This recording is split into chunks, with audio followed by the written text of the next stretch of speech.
Dober dan in lepo pozdravljeni.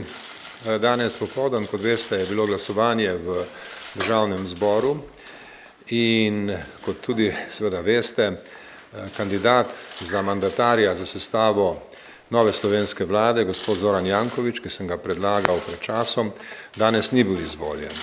Obžalujem to neizvolitev in posebej bi rad poudaril, gospod Zoran Janković je zelo dober kandidat za mandatarja za sestavo slovenske vlade in uživa moje polno zaupanje. Zato obžalujem, da do izvolitve v prvem krogu ni prišlo. Danes smo v Državnem zboru videli veliko manevriranja, videli smo veliko taktike, videli smo mnogo takega, da lahko rečemo, da ta dan ni dobra popotnica za delo Državnega zbora. V tej zvezi bi želel posebej opozoriti na našo ustavo, na določila 82. člena naše ustave, ki pove, pravzaprav poudarja, da so poslanci v Državnem zboru predstavniki vsega ljudstva in da niso vezani na nikakršna navodila. Verjamem, da je to ustavna odločba, o kateri je treba danes in naslednjih dneh temeljito razmisliti. Videli smo veliko preigravanja, videli smo ravnanje, ki bi ga lahko opisali kot politični dribling, ne pa kot resno in dobro pripravljeno odločanje. Postavlja se vprašanje, kako naprej. Po moji oceni bo potreben naslednji krog posvetovanj in seveda tudi odločanj. Kot veste, 111. člen Ustave Republike Slovenije predvideva, določa za take primere, da predsednik republike opravi naslednji krog posvetovanj s političnimi strankami, zastopanimi v Državnem zboru, in da potem bodisi ponovno predlaga istega kandidata ali novega kandidata za mandatarja za sestavo slovenske vlade. To nameravam storiti, jaz bom jutri stopil v stik s strankami, ugotovil, kdaj je primeren trenutek, da se ta posvetovanja opravijo. Opozoril bi, da 111. člen Ustave predvideva 14-dnevni rok, v katerem predsednik republike opravi posvetovanja in da ustrezen predlog.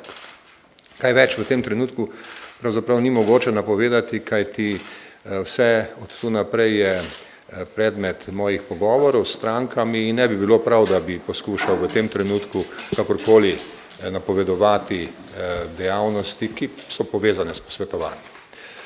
Toliko za sedaj, če so kakšna vprašanja, sem pripravljen, da odgovorim. Kot rečeno, dejali smo 3 vprašanja. Prvi se je javil Rajko Gerič.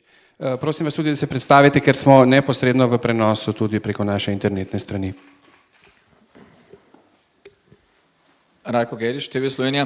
Gospod predsednik, včeraj ste v intervjuju za našo televizijo dejali, da ste podali resen predlog z gospodom Jankovićem in pa tudi ocenili prejšnje ravnanje nekaterih strank, predvsem Državljanske liste Gregorja Viranta, kot neresno. Kako ocenjujete današnje glasovanje, ko Zoran Janković ni dobil niti 44 glasov koalicijskih poslancev? To pomeni, da so tudi v koalicijskih strankah zmanjkala 2 poslanca, to pomeni, da 2 poslancev koalicijskih strank ni uspel prepričati. Torej, sam ne želim dajati nobenih komentarjev glede izida glasovanja. To je navsezadnje stvar strank in poslancev. Oni so tisti, ki so glasovali, oni so tisti, ki imajo vso odgovornost v zvezi s temi glasovanji in oni so tisti, ki bodo morali o vsem tem razmisliti. Tisto, kar lahko povem, je to, da je Zoran Janković dober in resen kandidat, to sem danes že povedal in bi želel ponoviti. Nič od tega, kar se je danes zgodilo, ni spremenilo te moje ocene. Martin Tomažin, POP TV. Včeraj ste dejali, da je še prezgodaj za to, da bi povedali, ali ste pripravljeni predlagati Janeza Janšo za kandidata za mandatarja, ali se zdaj, če se bo v teh pogovorih izkazalo, da ima večino, ali ste pripravljeni predlagati njega za mandatarja in drugič, ali morda lahko poveste, o čem ste se včeraj pogovarjali z gospodom Jankovićem na srečanju. Torej, glede prvega vprašanja lahko rečem, da je še vedno prezgodaj. Kot sem že dejal, moje naslednje opravilo je posvetovanje s vsemi strankami. Ne bi bilo razumno, ne bi bilo modro, če bi kakorkoli naprej pripovedoval o svojih ocenah in svojih stališčih. O tem bom govoril s strankami in seveda zanimalo me bo, kaj mislijo stranke. In to vse stranke, ki so zastopane v parlamentu. Toliko lahko odgovorim na prvo vprašanje. Glede drugega vprašanja je odgovor sila preprost.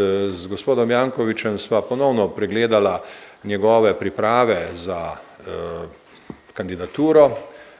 Te so me prepričale ponovno, da je to resen kandidat in naj še enkrat povem, Zoran Janković ostaja v mojih očeh resen kandidat za predsednika Vlade Republike Slovenije. Sama Trtnik Večer. Ali te besede, da je Zoran Janković resen kandidat, še vedno v vaših očeh pomeni, da ste ga pripravljeni ponovno predlagati, kljub temu, da je danes dobil 42 od pričakovanih 44 glasov? No, moje besede pomenijo tisto, kar je povedano. In seveda vse od tu naprej je stvar mojih nadaljnjih posvetovanj. Jaz se bom seveda tudi z gospodom Jankovićem posvetoval, tega še nisem opravil, nisva še govorila, odkar je bilo glasovanje. Ne bi bilo dobro, da karkoli več od te splošne ocene, ki sem jo že povedal, dodajam. Posvetoval se bom z njim tudi kot s predsednikom parlamentarne stranke, ki ima največje število poslancev, in posvetoval se bom z drugimi predstavniki strank. In seveda potem bo čas, ko bom vam lahko tudi kaj več povedal o vseh ostalih zadevah. Hvala lepa.